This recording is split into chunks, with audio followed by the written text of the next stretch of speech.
Le hemos pedido en varias ocasiones a la misión que representa el gobierno venezolano en República Dominicana que nos ponga en contacto con personas de diferentes sectores de Venezuela que nos ayuden a comprender la situación de un país que a los dominicanos nos duele Venezuela y decimos más, y nos duele el régimen de Chávez. No le gusta que le digan régimen, pero es un régimen de gobierno. Hoy tenemos a un intelectual, Alexander Torres, y a una diputada venezolana, Keirinet Fernández. Le damos la bienvenida, apreciamos y valoramos su presencia aquí, y más que una entrevista para hacerlos sentir incómodos, nosotros lo que queremos es edificación. Está llegando a República Dominicana y creo que al mundo entero una serie de informaciones como que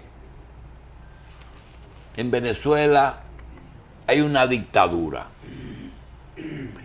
que en Venezuela el chavismo se ha convertido en un régimen militar en que los militares gobiernan a través de Diosdado Cabello y de Nicolás Maduro, de que hay incapacidad gubernamental, de que el gobierno en determinado momento maneja el Congreso, la justicia y el Tribunal Electoral. Un país que ha llevado a cabo una cantidad sin precedentes de plebiscitos o de referéndum, más que ninguna otra nación, y siempre los ha ganado, excepto que el último, la proporción fue muy bajita. Que hay desabastecimiento, que no debe haber problemas en un país rico, que la oposición es caótica y que por eso el gobierno se mantiene, que el gobierno de Nicolás Maduro está en crisis porque las presas no tenían agua y porque los precios del petróleo bajaron. Nosotros sabemos que todas esas cosas pueden realmente tener algo de cierto, pero no estamos plenamente convencidos de cuál es el problema que está afectando a Venezuela y si realmente dentro del sistema político que hoy gobierna Venezuela hay posibilidad de salir de la crisis. Gracias por estar aquí y adelante, diputada. Buenos días. Primero saludar a todos nuestros hermanos y hermanas de República Dominicana, agradecerles en nombre de nuestro pueblo esta atención y toda la solidaridad que República Dominicana ha tenido con nuestro país, y que bueno, aquí nos seguiremos encontrando y sobre todo estrechando nuestras manos para el avance de Latinoamérica, para el avance de nuestros mundos, que sencillamente la única diferencia que tenemos en este momento es el territorio en el que estamos, pero desde los espacios donde estamos nuestras luchas son las mismas. Y bueno, decirles también que en el tema de Venezuela hay diferentes percepciones de la población mundial, pero desde estos espacios nosotros queremos informarle a toda la colectividad que nuestro país se mantiene en pies de lucha. Nuestro país ha sido atacado por una guerra económica, nuestro país ha estado amenazado constantemente desde los diferentes frentes para una desestabilización económica, y que eso no está lejano a la realidad. Nosotros como voceros y voceras del pueblo hemos emprendido una batalla a la altura del momento histórico para defender a nuestro país de todas estas pretensiones que ha tenido la derecha venezolana. Una derecha venezolana que, lamentándolo mucho, no ha tenido la fuerza para lograr sus objetivos. Iniciamos históricamente en el tema de la cronología que ellos han venido cumpliendo dentro del marco desde que ellos inician su periodo constitucional o desde que inician su periodo como diputados y diputadas, el 5 de enero, cuando se juramentan estos diputados, su primer discurso fue un discurso lleno de odio y en contra de nuestro presidente obrero Nicolás Maduro. Inicia el diputado Ramos Alú con un discurso donde las pretensiones eran claras, pues derrocar al presidente en 6 meses, y que bueno, detrás de ese discurso venía un discurso realmente no direccionado a organizar a nuestro país, no direccionado a hacer leyes que realmente representaran al pueblo, y que de una u otra forma en toda esta trayectoria ellos han venido demostrando, lamentándolo mucho, que no les interesa Venezuela. Y yo lo digo con responsabilidad como indígena que soy, que lamentándolo mucho en esa Asamblea Nacional que hoy tenemos en Venezuela, nosotros no hemos conseguido realmente una posición que represente por lo menos a la colectividad que los eligió a ellos el 6 de diciembre del 2015. No le han cumplido ni siquiera a esa gente que, confiando en ellos, pues los colocó donde está. Una muestra de que en nuestro país no hay dictadura fue sencillamente que nosotros asumimos y muy humildemente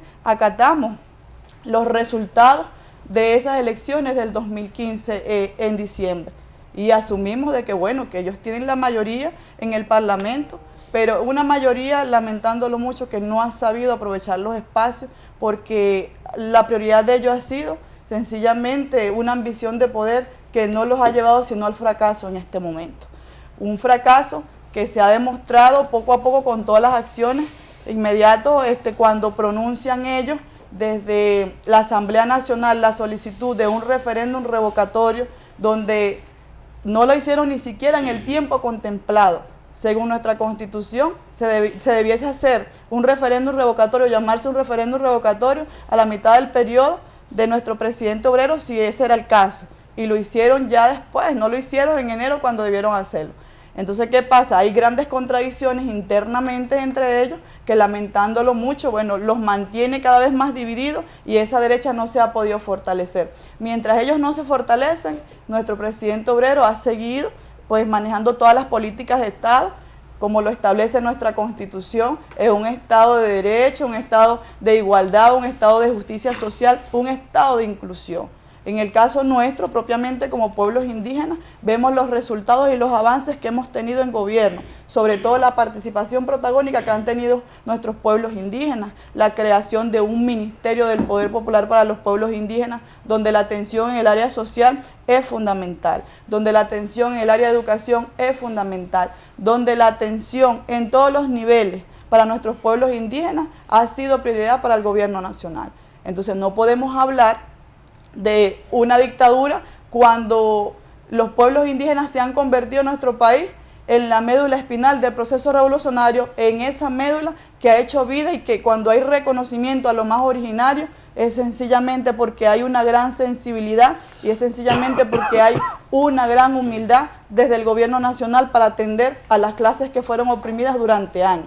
Para nadie es un secreto que nuestros pueblos indígenas han resistido por más de 500 años y que solamente en revolución hemos tenido la participación y el apoyo que han necesitado nuestros pueblos indígenas para avanzar.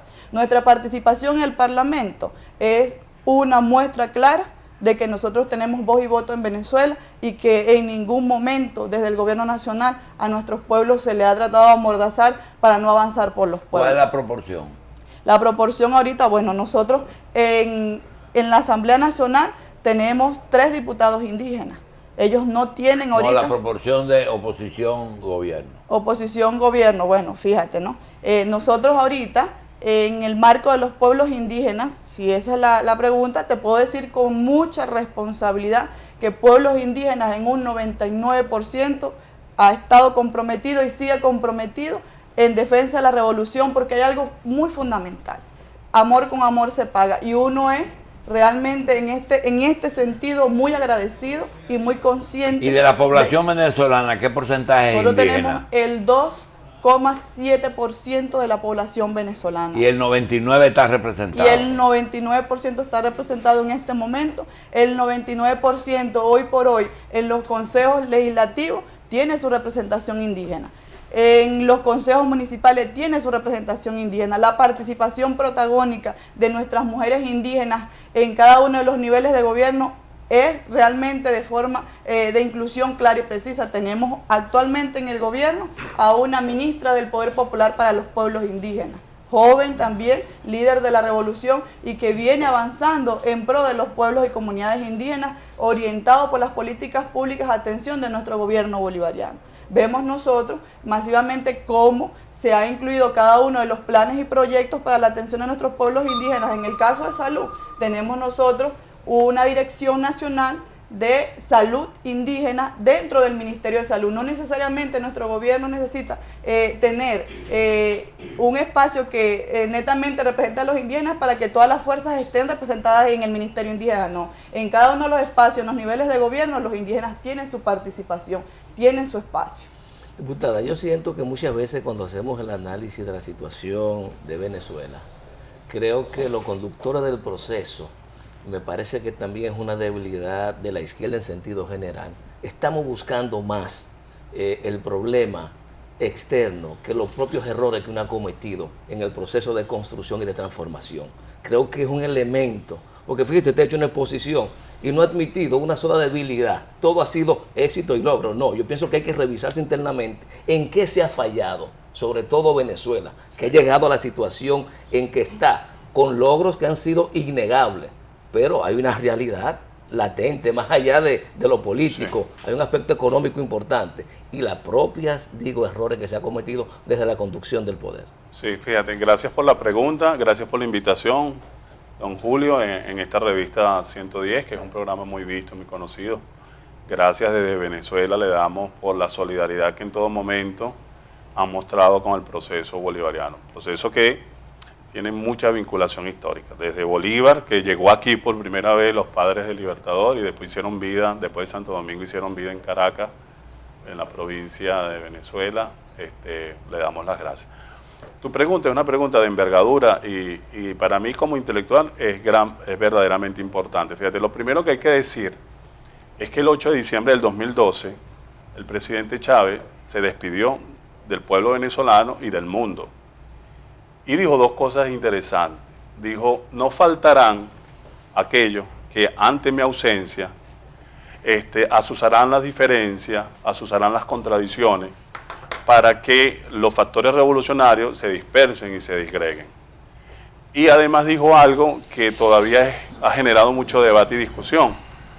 Ante mi posible ausencia, yo quisiera que Nicolás Maduro Moro, bueno, le daremos un voto de confianza y lo hagan, pues, como una especie de sucesor mío para que sea el próximo presidente de la República. Nicolás Maduro Moro, que había sido conductor de autobuses, que había trabajado humildemente en un sindicato de trabajadores de los subterráneos del metro de Caracas, pero que además había sido un canciller durante 5 años, una persona protagónica en los procesos de integración. Nosotros estamos aquí también por Nicolás Maduro Moro, porque es uno de los padres de la CELAC, que nace en diciembre del 2011. Entonces tengamos cuenta en eso, el gran timonel, el gran revolucionario, el padre de la revolución bolivariana se ausenta.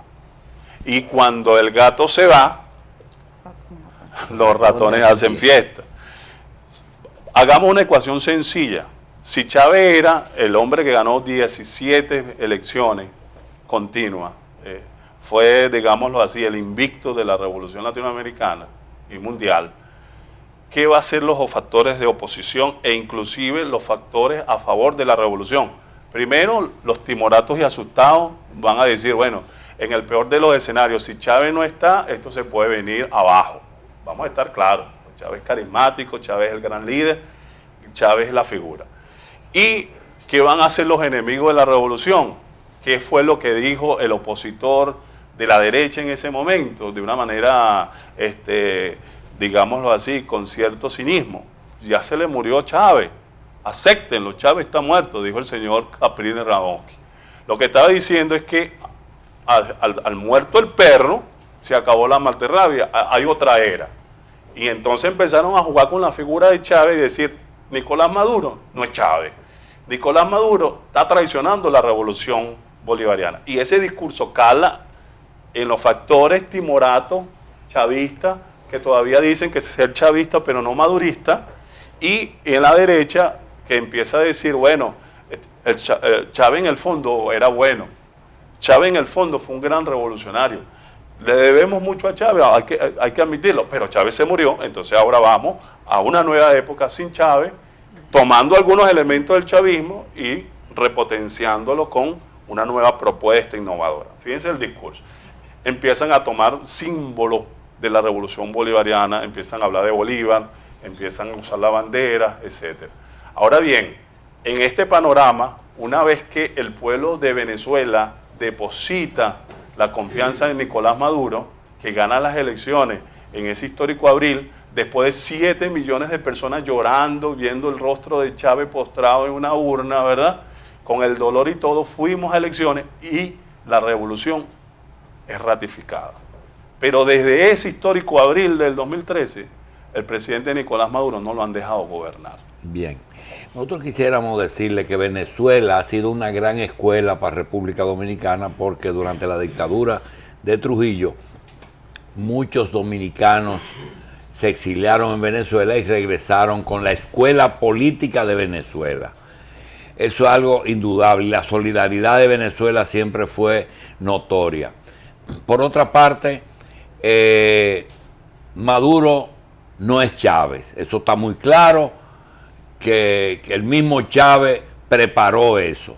El otro tema es que si los precios del petróleo estuvieran altos y si el problema de la sequía no hubiera afectado a las presas en Venezuela, posiblemente la estabilidad económica del gobierno de Maduro fuera otra. Eso está claro. Ahora, dentro de esa precariedad, nosotros los dominicanos que nos vamos a Puerto Rico, nos vamos a Estados Unidos y en los 80 nos íbamos a Venezuela con la abundancia que había allá. Hoy es al revés. Un vuelo que había de Caracas se han convertido en 3 vuelos diarios. ¿Por qué? Porque el ser humano busca mejoría y es una tendencia natural. ¿Es posible que dentro de las coyunturas actuales ustedes mejoren un poquito su situación? Muy ¿O hay que cambiar el régimen? No, fíjate, lo dices muy bien. Se presenta una coyuntura, la ausencia del presidente Chávez, ya lo mencionamos, una baja drástica del petróleo y los factores que están en la derecha pulsan para terminar de paralizar la economía venezolana con aquella idea de que el pueblo se doblega por el estómago y aprovechando un poco la geopolítica de Obama que está implementando, ¿verdad? Digámoslo así, su famoso apotegma de que el pueblo que no obedece le torcemos el brazo. Ahora yo sí soy optimista en este sentido. Ante una coyuntura económica drástica, como fue en el 2006, todo parece indicar que debe haber una reconsideración dentro del gobierno, una crítica profunda dentro del gobierno, porque también hay corrupción dentro del gobierno, porque también hay burocratismo dentro del gobierno que no ha sido tan fácil superar, pero nosotros creemos que hay un proceso ahorita de autorrevisión, de lo que se llaman las 3R. Y por otro lado, tenemos la compañía internacional, viene un aumento progresivo del petróleo, y yo creo, es una percepción que tenemos y los análisis proyectan hacia allá, vamos a una franca recuperación económica. Por supuesto, los factores de la derecha van a satanizar más el proceso, van a meterle más el pie al proceso. El año pasado, miren, los venezolanos estábamos muy mal, en el sentido de lo que dice don Julito. Hubo una sequía, fallas eléctricas, sabotajes eléctricos, problemas relacionados. Obama ratifica el decreto acusando a Venezuela de ser una amenaza. Teníamos el problema con Guyana, teníamos el problema con el señor en la OEA, que gracias también al apoyo del pueblo dominicano pudimos salir de esa situación. Bajaron las relaciones, el nivel de relaciones después del acuerdo con Estados Unidos y Cuba. Exactamente, hubo como cierto entendimiento y respeto, y ahorita estamos a la expectativa. Pero todo parece indicar que después del 2016, después del 2016, muchos decían que, y con esa arenga se montó el presidente de la Asamblea, que no cumplió lo establecido en la ley, previendo o creyendo que en cualquier momento, mediante una acción de fuerza o atizando la población a que hubiera una explosión social, iban a sacar al presidente. Fíjense que si ellos hubiesen cumplido el mandato expreso en la ley de llamar al referendo revocatorio, como reza la Carta Magna, otra hubiese sido la historia. Y la disminución de la cantidad de aliados de Venezuela que han ido desapareciendo en algunas naciones, ¿puede influir en la tardanza de la recuperación? Yo creo mucho en eso. Y también en la mediática. A pesar de que ustedes ayudaban más de lo que lo ayudaban a ustedes. Ahí bien. Dice bien también porque ahorita también hay como una reconsideración nuestras relaciones internacionales. Este año es un año de relanzamiento internacional. Eso explica en gran medida por qué estamos aquí este año, a pesar de la recuperación económica. Pero yo soy del pensar que el momento más duro de la revolución bolivariana fue el año pasado, en todo el sentido de la palabra. Y bueno, sí, yo sí creo que por razones naturales y por razones inducidas hay un descontento popular en algunos sectores, pero la gente también comprende que pese a la crisis económica, la inversión, lo que se llama la inversión social, por ejemplo, en la gran vivienda de Venezuela, en la salud y en la educación, en lugar de bajar, ha aumentado. ¿Estamos claros? Es decir, el gobierno venezolano en ningún momento ha abandonado su base social, ha abandonado su inversión social en los sectores más humildes. Mientras que la derecha le está diciendo que hay que privatizar, mientras que la derecha está diciendo que estamos malbaratando el dinero en el exterior. Bien, Kerinet, diputada, el régimen, el gobierno, el chavismo, como todos los gobiernos, tienen una época, una era de declive. Ya andan por los 20 años, desde la primera vez hasta hoy. ¿Usted entiende que está declinando ya el chavismo y que por una razón natural, ustedes se irán a la oposición pronto? Bueno, fíjense, ¿no? Una respuesta dura, pero yo te voy a decir algo con mucha profundidad y realmente con mucho compromiso. Nuestros principios están basados en realmente seguir construyendo a nuestra patria social. No basta tener razón, ¿eh?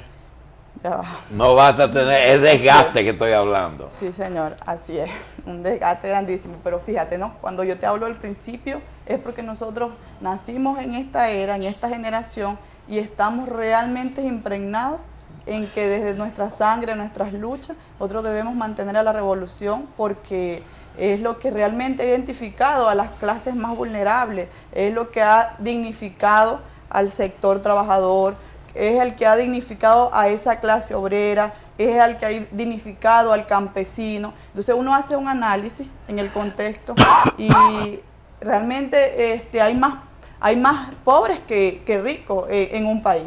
Entonces, ¿quiénes fortalecen el pensamiento de derecha? Una gran minoría. ¿Y quiénes fortalecen el pensamiento revolucionario de inclusión? La gran mayoría. Hemos tenido dificultades. Fíjate, yo quedé un poco picada y me disculpan que retroceda la pregunta del compañero, por lo menos en mi condición de indígena. Nosotros hemos tenido realmente un avance muy importante y cuando yo te hablo de todos los logros que hemos tenido en materia indígena es porque realmente así lo sentimos.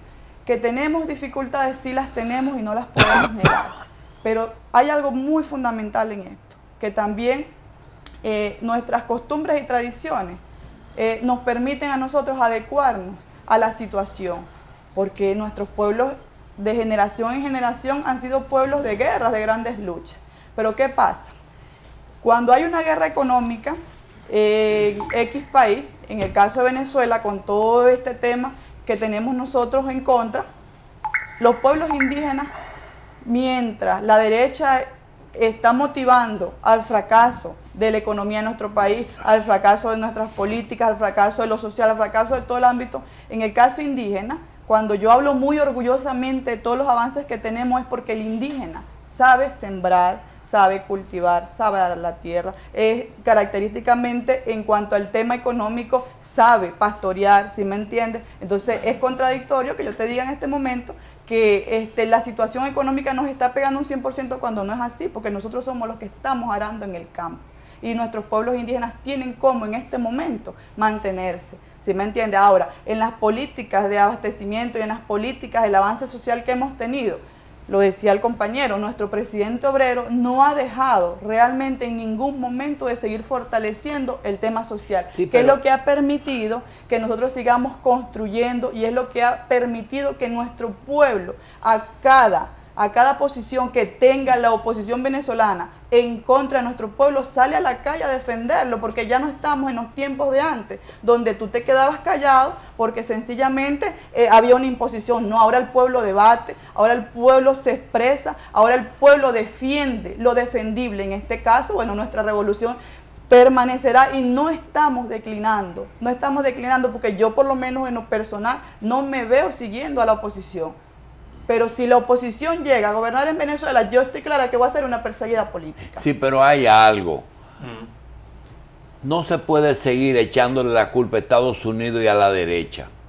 No se puede seguir pensando que vamos bien y que todo el mundo va mal y que todo es conspiración. Hay un hecho claro y es que Venezuela tiene muchos factores internos y externos que viven conspirando contra la estabilidad y que también cogen un elemento como la escasez y la explotan en forma de misericordia fuera de Venezuela. La pregunta es, ¿puede el gobierno exhibir algún éxito que no sea que sectores de la población, que es por lo que nosotros entendemos que hay que apoyar Venezuela, hoy tienen más voz de la que siempre tuvieron? Había un grupito que mandaba, era rico, viajaba, gastaba, daba las mejores propinas del mundo. Pero hoy hay un pueblo que está en términos generales mejor que antes, no solamente los indígenas, sino los pobres venezolanos. Todo y que dice la derecha que gracias a esa gente es que ustedes se sostienen. Sí, gracias por la pregunta nuevamente. Fíjate, cuando tú hablas del chavismo, habría que aclarar qué entendemos por chavismo.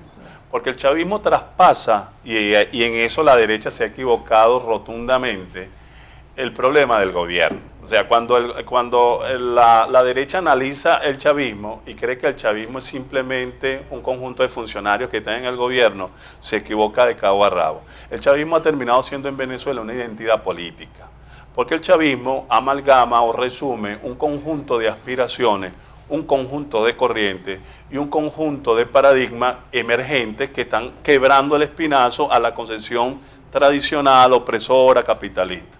Los indígenas, las mujeres, los estudiantes, los sectores populares. Es decir, Chávez abrió la caja de Pandora y ahí explotó socialmente Venezuela. ¿Qué ha pasado en Venezuela en gran medida con la revolución bolivariana?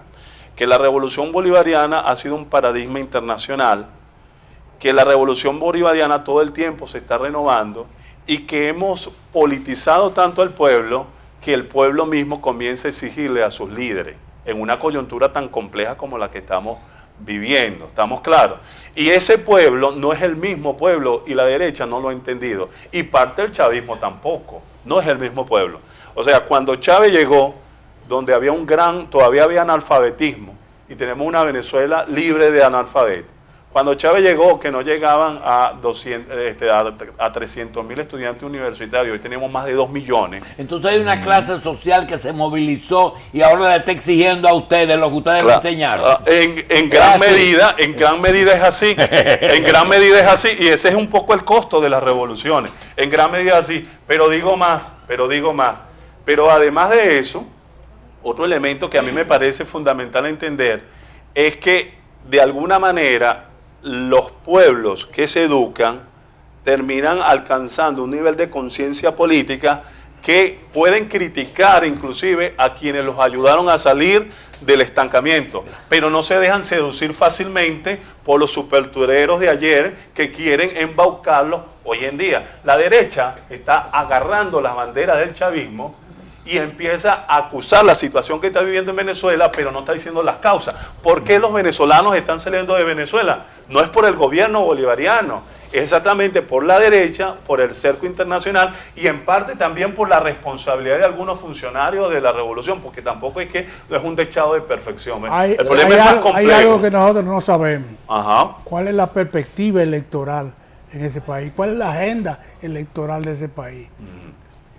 Muy bien. Antes de meternos a lo electoral, concluir con el aspecto económico, Machi, yo le decía al embajador en su última comparecencia que Venezuela tiene un problema económico que ha degenerado en una crisis política, según la percepción que tengo.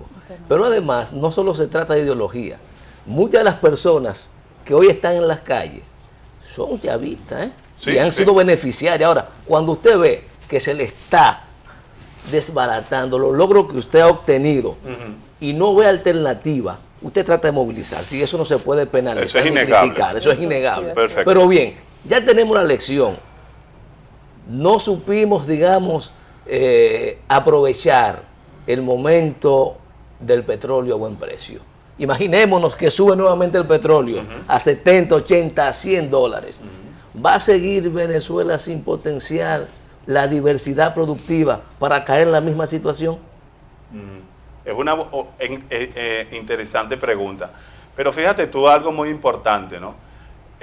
Debemos decir que Venezuela, desde hace 100 años, es un país que entró en el mundo y en la órbita del petróleo. Únicamente. Pero en los últimos años, en los últimos 3 años, ha habido una discusión sobre, y el presidente Chávez la mantuvo un tiempo, sobre la necesidad de diversificar la economía, acabar con la monoexportación y demás.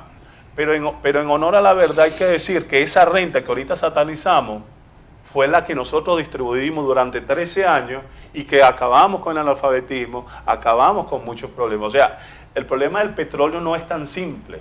Es necesario diversificar la economía, pero es necesario también distribuir bien la renta. Me estoy explicando, porque el problema, tú no vas a desmontar una estructura de 100 años, y menos en un contexto internacional como el que vivimos, diciendo que enteramente no vamos a vivir, no vamos a dejar de vivir del petróleo. Diputada, ustedes Hay que creen realmente, diversificarlo. tú como diputadas, Como- piensas que los recursos de PDVSA fueron bien usados. Bueno, fíjate, yo considero de que tenemos, vuelvo y digo, hay que ser objetivos y ustedes nos han hecho, bueno, realmente decir lo que debemos decir en este espacio, ¿sí me entiendes? Pero yo apuesto a que sí, sencillamente porque este plan de inversión que se ha hecho ha ido más en lo social, Fíjense toda la inversión que se ha hecho durante el periodo de nuestro presidente obrero Nicolás Maduro y en el periodo del comandante Chávez en el tema de vivienda. ¿Cuántas familias hoy en Venezuela han sido dignificadas con una vivienda digna? En el tema universitario, ¿cuántos jóvenes hoy vemos dignificados en las universidades con sus becas estudiantiles? Venezuela no es más rico, pero es menos pobre.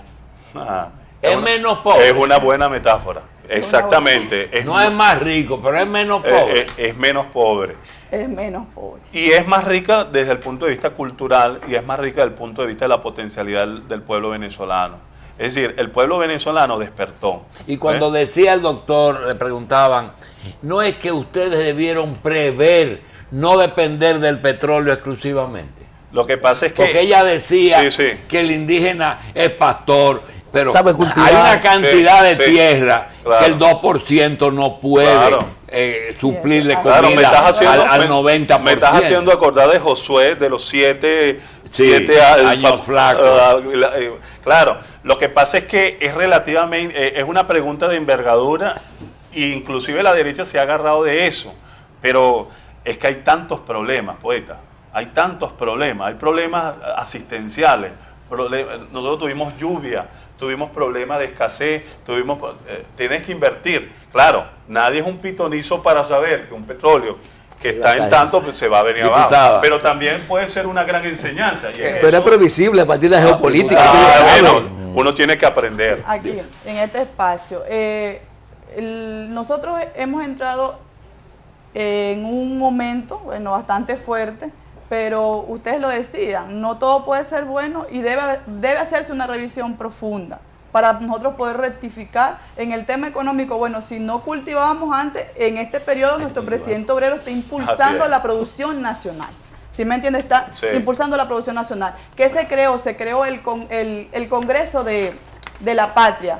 ¿Sí me entiende? El Congreso de la Patria incluye ahorita la participación de todos los sectores sociales, para nosotros dar un debate de revisión interna. Y ese debate de revisión interna es lo que ha permitido en este momento que nuestro presidente obrero Nicolás Maduro determine políticas que nos ayuden realmente a la contraofensiva de esta guerra económica. Ya estamos avanzando. Bien. En el 2016 tuvimos un año fuerte, pero sé que en este 2017 vamos a avanzar con fuerza.